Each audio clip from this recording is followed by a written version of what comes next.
So this is the Storytime Wonder Story for today. It starts on page 127, goes all the way to page 130. It's in part 3, Summer's point of view, and it's chapter 5. The title is Warning, This Kid is Rated R.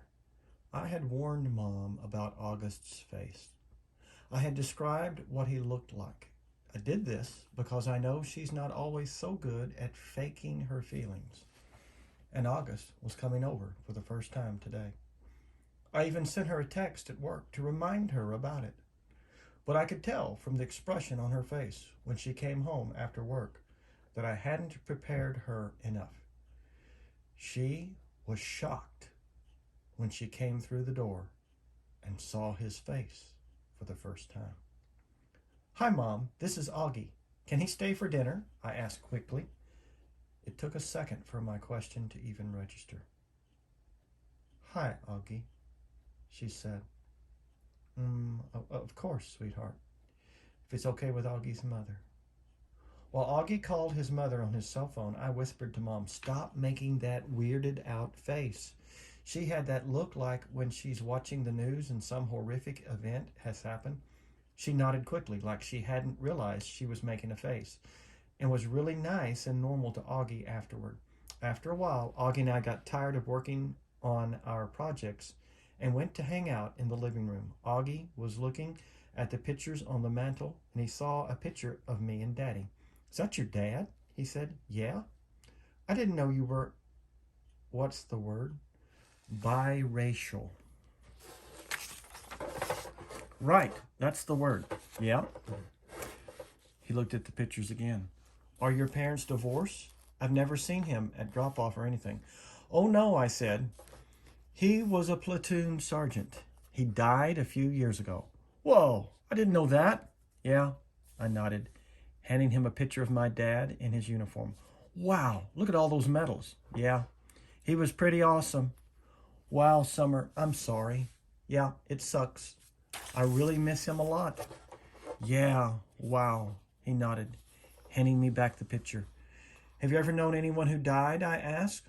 "Just my grandmother, and I don't really even remember her."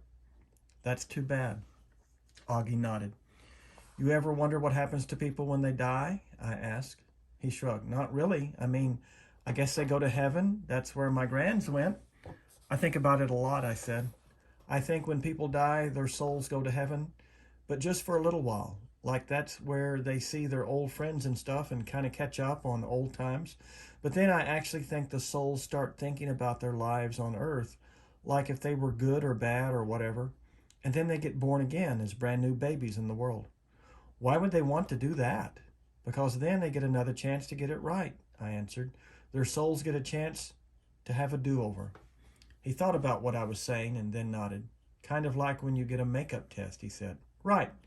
But they don't come back looking the same," he said. "I mean, they look completely different when they come back, right?" "Oh, yeah," I answered. "Your soul stays the same, but everything else is different." "I like that," he said, nodding a lot. "I really like that, Summer. That means in my next life I won't be stuck with this face." He pointed to his face when he said that and batted his eyes, which made me laugh. "I guess not," I shrugged. "Hey, I might even be handsome," he said, smiling. "That would be so awesome, wouldn't it? I could come back and be this good-looking dude and be super buff and super tall." I laughed again. He was such a good sport about himself.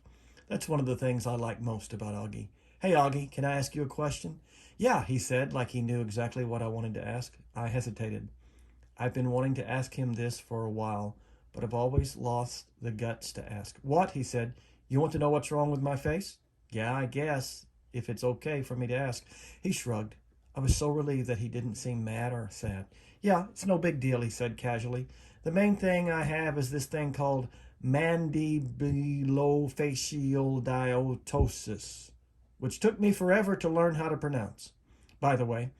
But I also have this other syndrome thing that I can't even pronounce, and those things kind of just morph together into one big super thing, which is so rare they don't even have a name for it. I mean, I don't want to brag or anything, but I'm actually considered something of a medical wonder, you know?" He smiled. "That was a joke," he said. "You can laugh. I smiled and shook my head. You're funny, Augie, I said. Yes, I am, he said proudly. I am cool beans.